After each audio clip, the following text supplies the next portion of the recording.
Adelante, hermana Rosita. Y que el Señor les bendiga, hermanos. Procedamos a orar, por favor. Señor y Padre Santo, te damos gracias, Padre, por la oportunidad que le das a este grupo de tus hijos, Señor, para escuchar tu palabra, Señor, y para estudiarla, Padre bendito.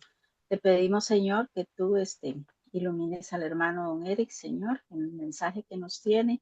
Y te pedimos, Señor, también por estas peticiones, Señor, que te presentan los hermanos y por estas acciones de gracia, Señor. Gracias, Padre, porque tú nos escuchas, Señor, porque tú nos respondes según tu voluntad, Señor, que a veces, Padre, no entendemos, pero cuando pasa el tiempo, Señor, nos damos cuenta que siempre estás bajo control de todas nuestras situaciones. Te pedimos muy especialmente, Señor, por los hermanos que están enfermos, por la hermanita Thais, Señor, para que tú pongas tu mano poderosa sobre su salud, Señor.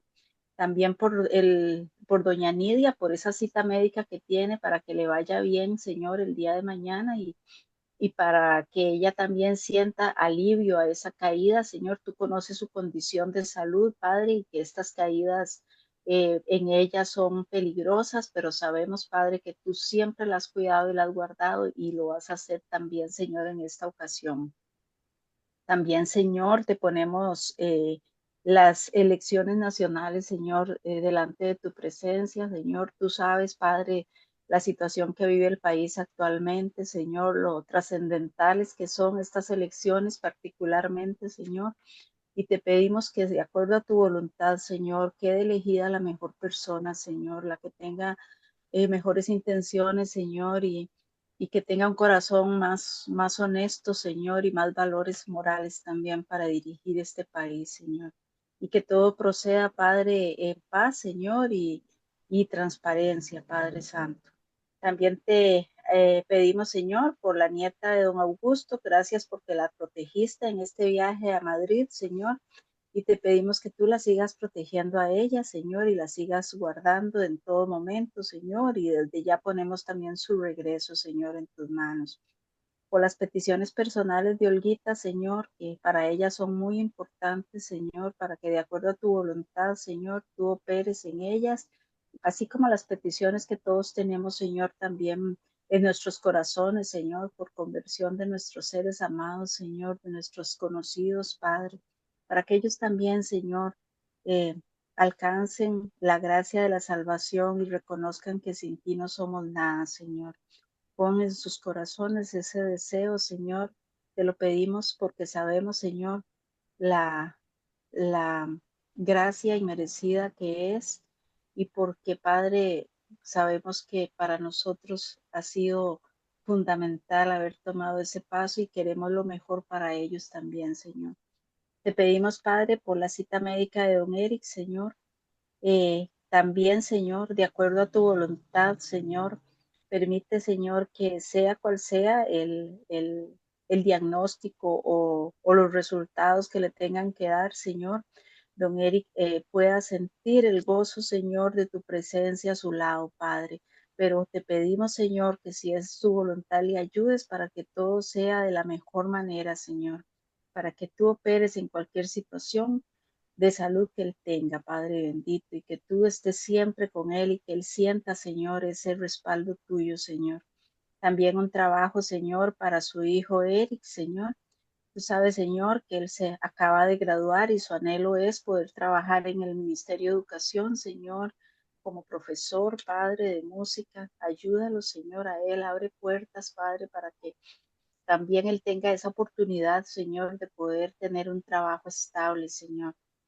Y te pedimos también, Señor, eh, por todo, Padre, por la salud de todos los hermanitos, Señor, por doña Ana, Señor, por don Claudio, Padre, y por el otro hermanito, Señor, para que tu Padre también les ayudes a ellos en la situación tan especial que tienen, Señor, de salud y de su condición, Señor.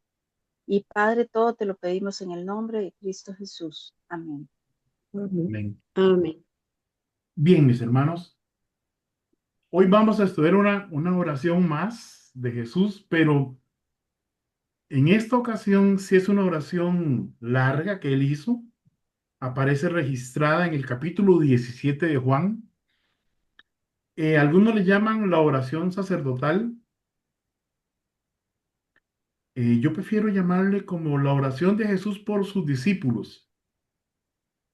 Es una oración de intercesión que él hace, pero nos ofrece varios aspectos importantes. Entonces hoy vamos a ver una parte. Es probable que esta oración nos tome varios estudios, 3 o 4 estudios, para poderla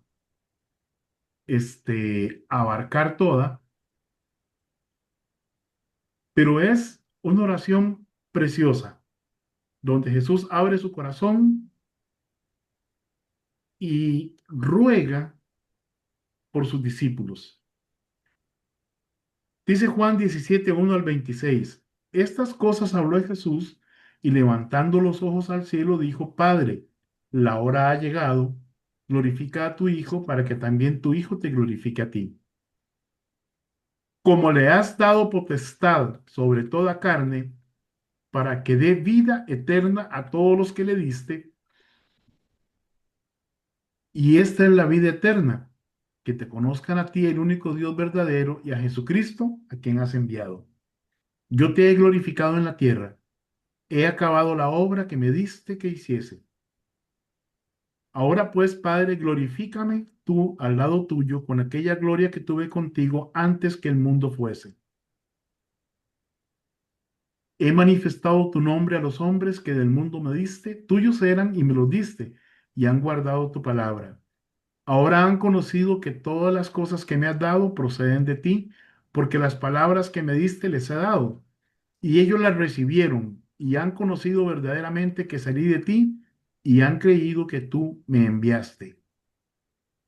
Yo ruego por ellos, no ruego por el mundo, sino por los que me diste, porque tuyos son. Y todo lo mío es tuyo, y lo tuyo mío, y he sido glorificado en ellos. Y ya no estoy en el mundo, mas estos están en el mundo, y yo voy a ti. Padre Santo, a los que me has dado, guárdalos en tu nombre, para que sean uno, así como nosotros.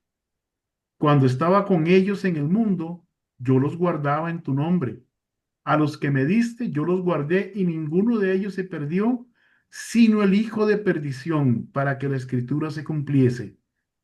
Pero ahora voy a ti y hablo esto en el mundo, para que tengan mi gozo cumplido en sí mismos. Yo les he dado tu palabra, y el mundo los aborreció porque no son del mundo, como tampoco yo soy del mundo. No ruego que los quites del mundo, sino que los guardes del mal.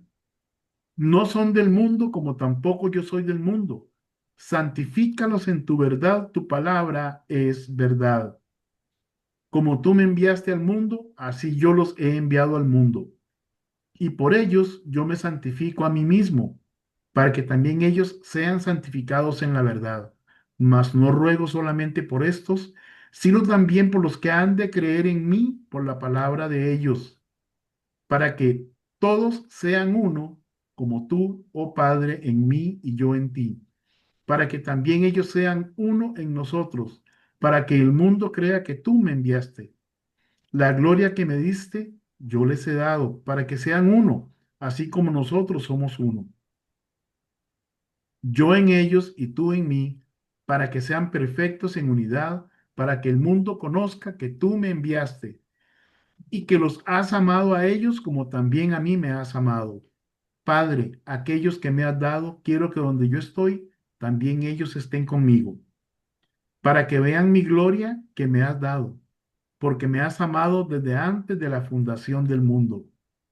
Padre, Padre justo, el mundo no te ha conocido, pero yo te he conocido, y estos han conocido que tú me enviaste, y les he dado a conocer tu nombre, y lo daré a conocer aún, para que el amor con que me has amado esté en ellos y yo en ellos. Esa es la oración que Jesucristo hizo justo antes de ser arrestado. Es decir, este, si ustedes leen el capítulo 18:1 dice que él tomó sus discípulos y fue a un huerto que estaba al otro lado del torrente del Cedrón, y ahí ya fue arrestado. Y viene todo el proceso de interrogatorios, torturas que culmina en la cruz del Calvario. Jesús declara acabada la obra encomendada por el Padre porque se refiere a la culminación de su ministerio terrenal.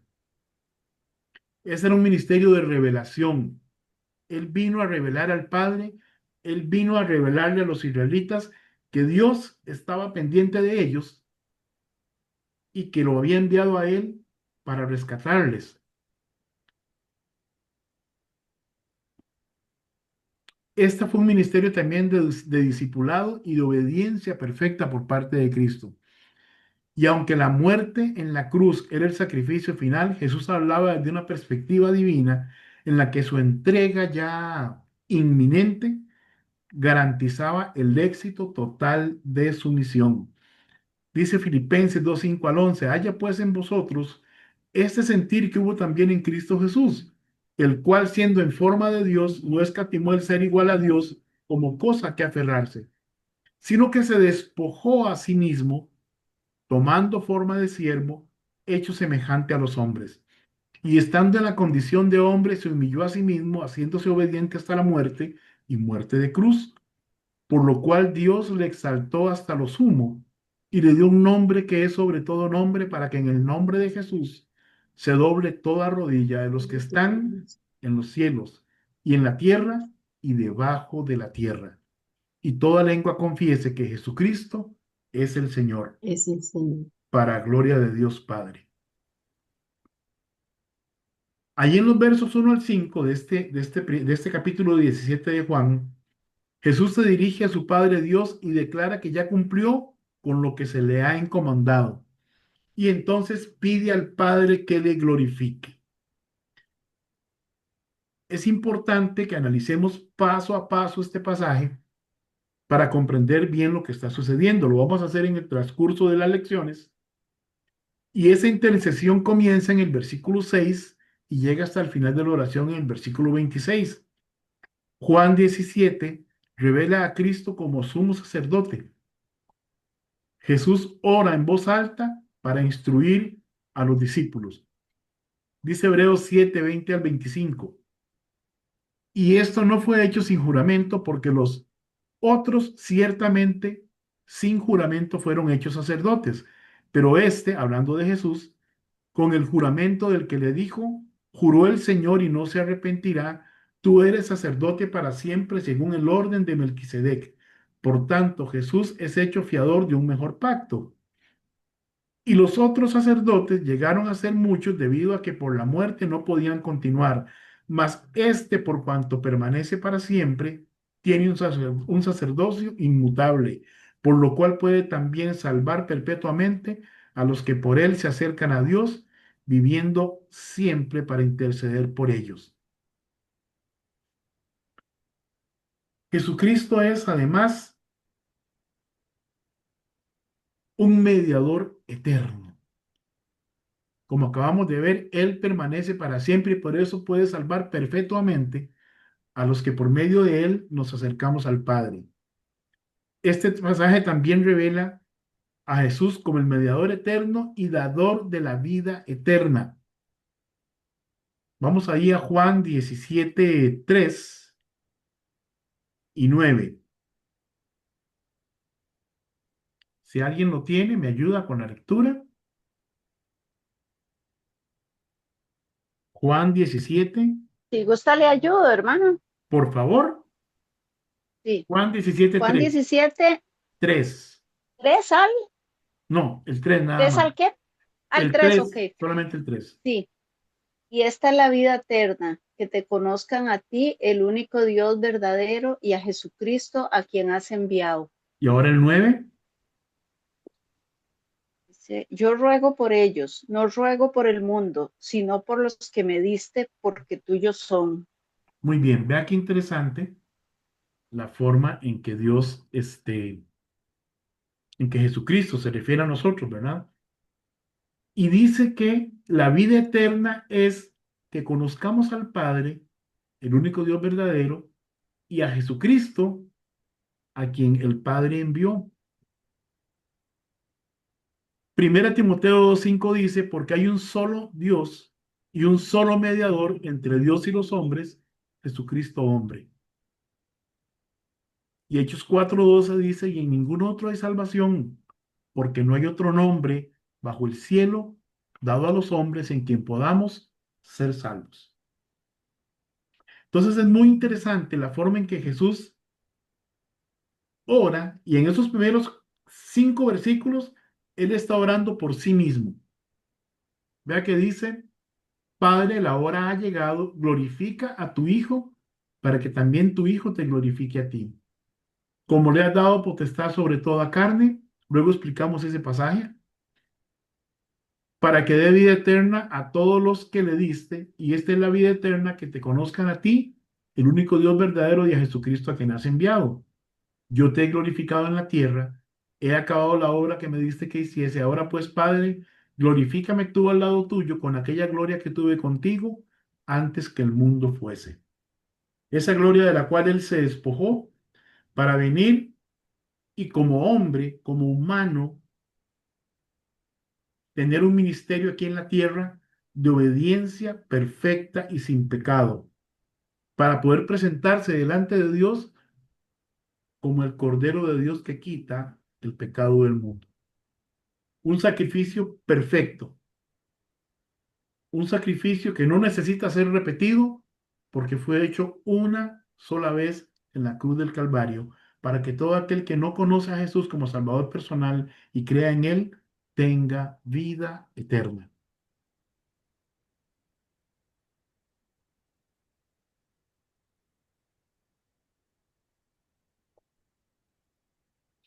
Vamos a comenzar analizando el pasaje, ¿ok? Para ir entendiendo algunos detalles, vamos a hacer unas preguntas de lo que llamamos en el seminario análisis bíblico. Hoy vamos a abordar esas 5 preguntas, ¿ok?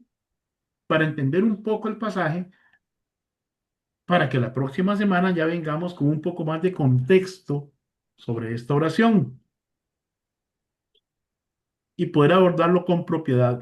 Y en este tipo de análisis le preguntamos al texto directamente la mayor parte de las cosas, ¿ok? Eso se llama tener una evidencia interna y un contexto inmediato.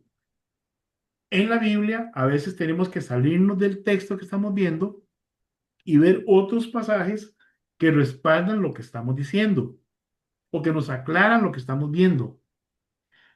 Pero también a veces tenemos que recurrir a lo que llamamos evidencia externa a la Biblia, es decir, arqueología, eh, sociología, este, hay otra que se me olvidó.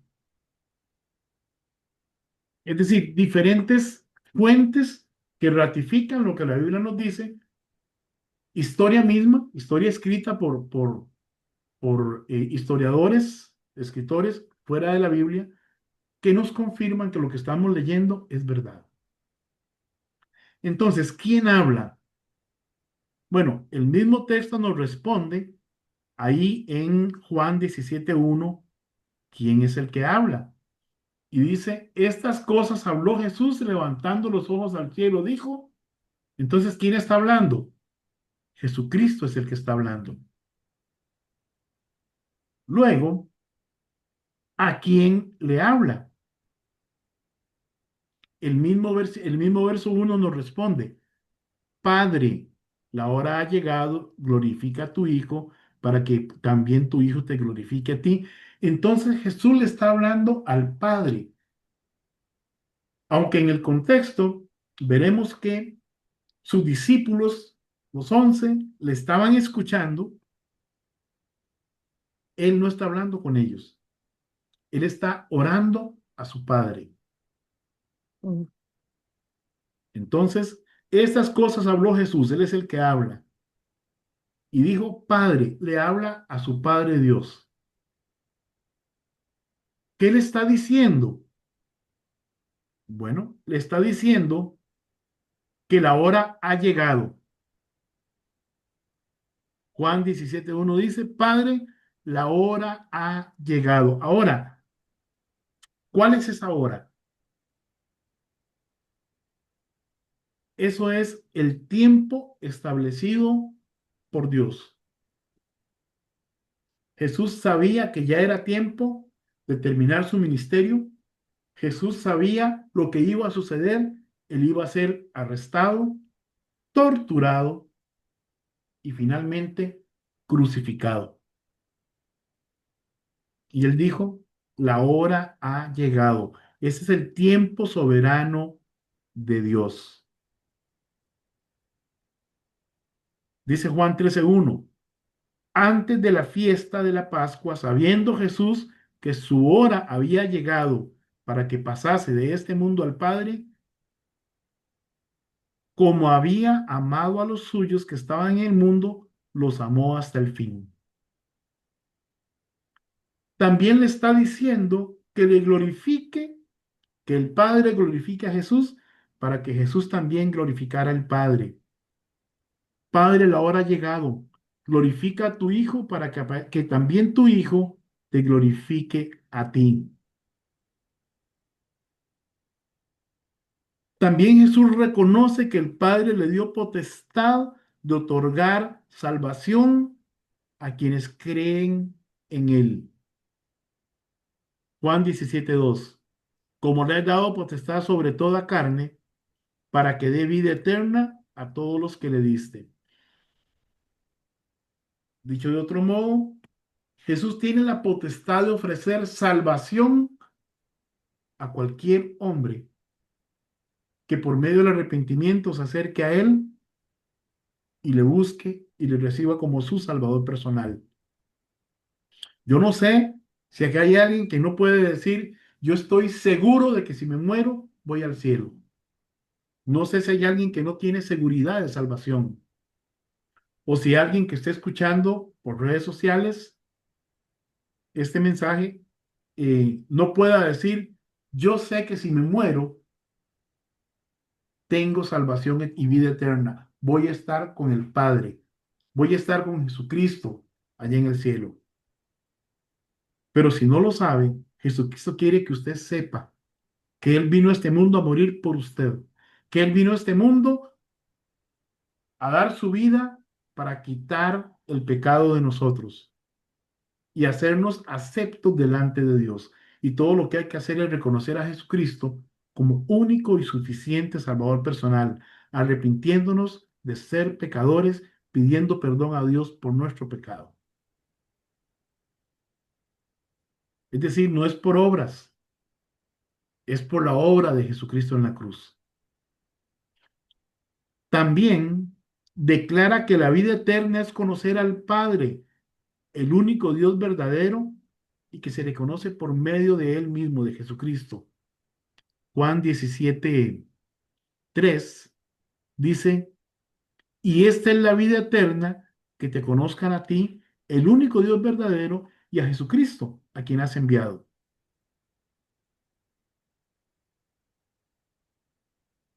Luego, entre los versículos 6 al 20, Él intercede por los que han creído en Él y por los que creerán en Él por el testimonio de ellos. Vamos a Juan 17:20. Y ahí nos dice, mas no ruego solamente por estos, los que tenía ahí con Él, sino también por los que han de creer en mí por la palabra de ellos. ¿Y sabe que eso nos incluye a nosotros? Pero sabe que también eso incluye a los que han creído por medio de nuestro testimonio. Y eso incluye a los que van a creer por medio de nuestro testimonio y por medio del testimonio de los que crean por el testimonio nuestro. Él oró por todos nosotros. ¿Y qué es lo que Él quiere? ¿Qué es lo que Él pide? Que seamos uno. Dice Juan 17:21, para que todos sean uno como tú, oh Padre, en mí y yo en ti, y yo en ti. que también ellos sean uno en nosotros para que el mundo crea que tú me enviaste. ¿Saben? No hay cosa más triste o más vergonzosa que ver a los que nos llamamos cristianos peleando entre nosotros mismos por tonterías, acusándonos unos a otros. Es muy triste, porque el mundo está viéndonos pelear y Jesucristo no nos envió a pelear entre nosotros. Él dijo, id por todo el mundo y predicar el evangelio a toda criatura. No dijo, id por todo el mundo y obliguen a los demás a creer lo que ustedes creen. No, él no dijo eso. Él quiere que vayamos y prediquemos su evangelio a todos los que no han sido alcanzados por él. No quiere que prediquemos exaltando nuestra imagen. ¿Sabe? Por ahí escuché decir que venía Cash Luna para Costa Rica. Yo no sé si ya vino, yo no sé si ya se fue, pero si no ha venido, ojalá que no venga.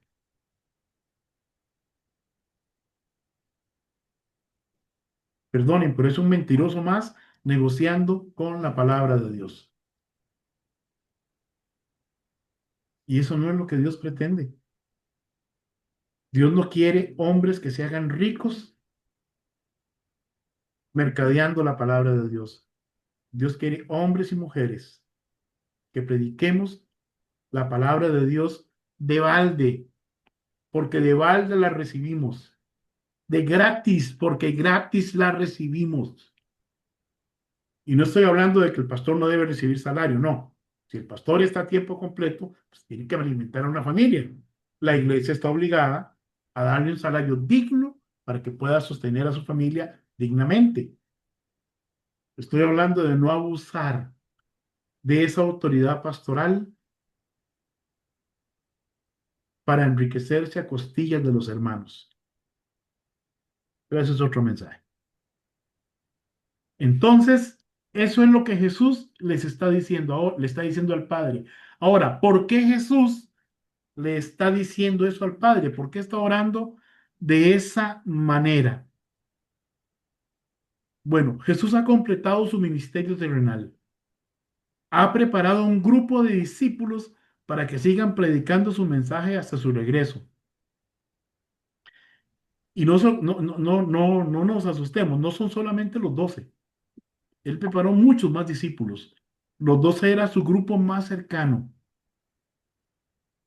¿verdad? Pero recuerden que después ellos llamaron a Matías y que había ciertos requisitos, ahí en Hechos dicen, para poder ser apóstol. Y entonces Matías y otro más fueron llamados, echaron suerte sobre ellos, así es como lo expresa el Nuevo Testamento, y quedó elegido Matías. Entonces Matías tenía que estar tan preparado como los 11 para ser apóstol de Jesucristo. Así que él preparó más gente. Por ahí del mes de abril, si Dios lo permite, voy a estar enseñando en la iglesia, crecimiento integral de la iglesia, y vamos a ver parte de eso. Si el Señor me da vida hasta allá. Y si no, pues se los enseñará Miguel o hermano Edgar o hermano Marvin. No hay problema. Entonces, ¿por qué eso le está diciendo? Él ha completado su ministerio terrenal, ha preparado un grupo de discípulos para que sigan predicando su mensaje hasta su regreso. Jesús sabe que va a ser torturado, que va a ser crucificado y que estos hechos van a sembrar el temor entre sus discípulos. Entonces ruega al Padre para que los mantenga unidos. ¿Sabe que hoy, en pleno siglo XXI, también hay persecución? En algunos países persecución a muerte, en otros persecución ideológica, pero hay persecución. Y yo no sé qué es más peligroso, porque cuando la iglesia fue perseguida, porque los perseguían para encarcelarlos y para matarlos por causa de su fe, Ellos salían huyendo y conforme iban huyendo esparcían la semilla. O sea, iban cumpliendo el mandato de ir y predicar el evangelio por todo el mundo. A la fuerza, pero lo hacían. El problema es que hoy no sucede. Hoy me atrevo a decir que la mayoría de las iglesias estamos bien sentados en nuestra banca o en nuestra silla, escuchando lindos mensajes de la Biblia, ajenos a la condena que viven los que están afuera sin Jesucristo. Y hermanos, eso no puede ser. No puede ser que no tengamos compasión por las almas perdidas. Y usted dice, ay, yo oro por los perdidos. Las oraciones no bastan. Ay, pero yo doy ofrendas misioneras y doy el diezmo. Eso tampoco basta. Dios quiere que demos nuestro cuerpo en sacrificio vivo, santo, agradable a Dios. Es decir, Dios quiere que invirtamos tiempo y esfuerzo personal en predicar el Evangelio a los que no lo conocen. Eso no es labor solo de los pastores. Eso no es labor solo de los evangelistas. Eso es labor de toda la iglesia. Pero los cristianos estamos muy unidos, haciendo nada en las bancas de la iglesia. Y eso no es lo que Dios quiere. Nos enfrascamos en discusiones teológicas. Y eso no es lo que a Dios le interesa. Dios quiere que prediquemos a Jesucristo y a este crucificado, como le dijo Pablo a los Corintios. Y que el mundo sepa que Él resucitó y que hay esperanza de vida eterna para todo aquel que crea en Él. Juan 17:11 dice, Juan 17:11, y ya no estoy en el mundo, mas estos están en el mundo y yo voy a ti, Padre Santo, a los que me has dado, guárdalos en tu nombre para que sean uno, así como nosotros. No que estemos divididos, sino que estemos unidos. Y no estoy hablando de ecumenismo, estoy hablando de sana doctrina. Estoy hablando de estar unidos en la predicación del Evangelio a todo aquel que no ha sido alcanzado por este. 5. ¿Por qué, ya para terminar hoy, por qué los jerarcas religiosos y políticos decidieron hacer lo posible para matar a Jesús? Bueno, hay muchas causas. La decisión de ejecutar a Jesús fue resultado de una convergencia de intereses religiosos y políticos que buscaban eliminar lo que percibían como una amenaza para el orden que ellos tenían establecidos. Los líderes religiosos, principalmente el Sanedrín, lo acusaron de blasfemia. Jesús se autoproclamó hijo de Dios y Mesías, lo cual fue considerado una ofensa directa a la santidad divina. Además, eso implicaba que él se estaba haciendo igual a Dios y de eso lo acusaron, de hacerse igual a Dios. Pero por eso no podían crucificarlo. También desafío a la ley y el templo. Sus enseñanzas contradecían las interpretaciones legalistas de los fariseos y de los saduceos, como la observancia del sábado, por ejemplo, y sus críticas a la corrupción del templo amenazaban la autoridad moral de los sacerdotes. ¿Recuerdan cuando él echó a los cambistas del templo?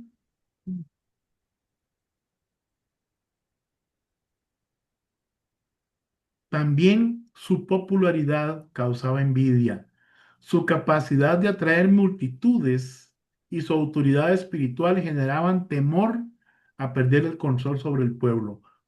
Y la gente se admiraba de su doctrina porque él les enseñaba como quien tiene autoridad y no como los fariseos.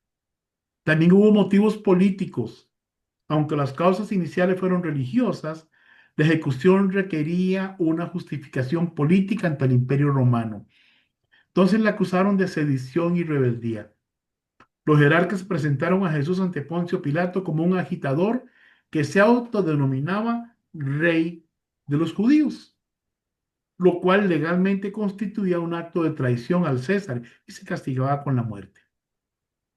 Otra razón, la preservación de la Pax Romana o la paz romana. Los líderes temían que un movimiento mesiánico provocara una intervención militar romana y que fuera muy violenta y que destruyera la nación y el templo. Recordemos que los judíos del tiempo de Jesús estaban esperando un Mesías que los liberara del yugo romano. Pero cuando se dieron cuenta que Jesús mismo había dicho que él iba a ir a morir en la cruz, entonces la popularidad de Jesús comenzó a disminuir. Y aquellos que lo aclamaban fueron los mismos que gritaron, crucifícale. Muchos de los que comieron pan y peces posiblemente estuvieron ahí gritando, crucifícale. Sus mismos discípulos se dispersaron, lo abandonaron, lo dejaron solo.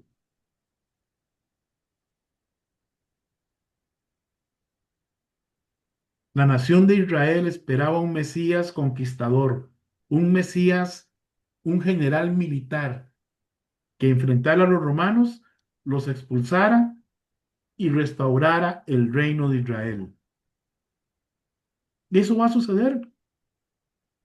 Jesucristo va a regresar después de la gran tribulación, va a derrotar a todos los enemigos que van a estar rodeando y atacando a Israel y va a establecer su reino aquí en la tierra.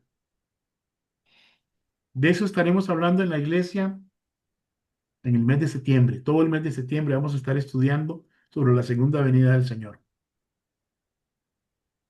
Pero este no era el momento.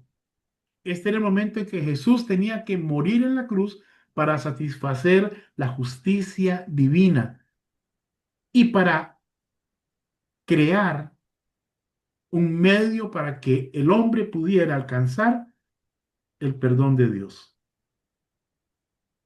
Hubo presión social ante la falta de pruebas de peligrosidad real. Recuerden que Pilatos dijo, yo no encuentro ninguna falta en este hombre. Entonces los jerarcas presionaron a Pilato argumentando que liberar a Jesús demostraría deslealtad a su emperador, forzando así la sentencia de crucifixión, un castigo exclusivamente político y romano.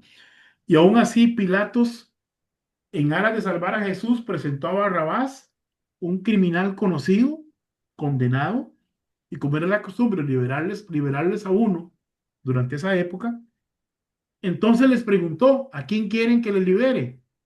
¿A Jesús o a Barrabás? Y ellos pidieron que liberara a Barrabás, y cuando Pilato preguntó, ¿y qué haré con este hombre? Ellos gritaron, crucifícale. ¡Qué bárbaro los judíos! Pero, ¿sabe? Yo creo que si yo hubiera estado ahí, quizás hubiera gritado lo mismo, porque no somos diferentes. Somos necesitados del amor y la misericordia de Dios, de su gracia, sin las cuales ninguno de nosotros estaría aquí. Además,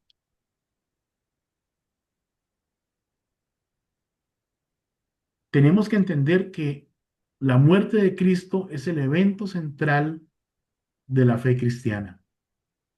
Debemos mirar tanto requerimientos legales de la ley bíblica como el propósito de la salvación. Había que pagar una deuda por el pecado. Dice Romanos 6:23, porque la paga del pecado es muerte, pero el regalo de Dios es vida eterna en Cristo Jesús, Señor nuestro.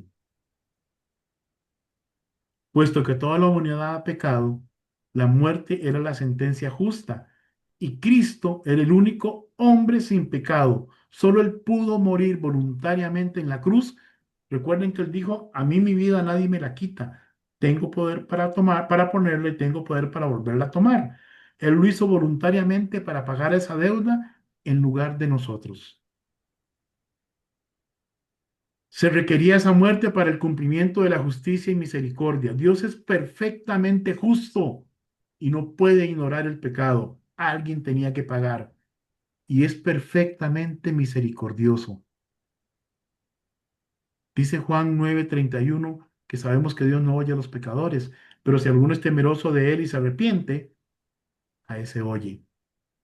La cruz satisface ambas condiciones, la justicia y la misericordia de Dios. Se ejecuta el juicio sobre el pecado en Cristo para que la misericordia de Dios se extienda a nosotros. Hay una sustitución vicaria. Él es el concepto de que alguien ocupa el lugar de otro. Jesucristo ocupó mi lugar en la cruz. Y al igual que en el Antiguo Testamento se sacrificaban corderos para cubrir los pecados, Jesús es considerado el Cordero de Dios, pero no cubre el pecado, sino que lo quita, lo erradica definitivamente del mundo mediante un sacrificio perfecto. Nos dice Juan 1:29, el día siguiente vio Juan a Jesús que venía a él y dijo, he aquí el Cordero de Dios que quita el pecado del mundo. También es necesaria para que haya una reconciliación con Dios. El pecado creó una barrera de separación entre el creador y la criatura. La muerte de Jesús actuó como un puente para que las personas pudieran recuperar su relación con Dios y tener acceso a la vida eterna. Segunda de Corintios 5, 17 al 19 dice, de modo que si alguno está en Cristo, nueva criatura es. Sí está en Cristo, es condicional. Las cosas viejas pasaron, ya no puede vivir igual. He aquí todas son hechas nuevas.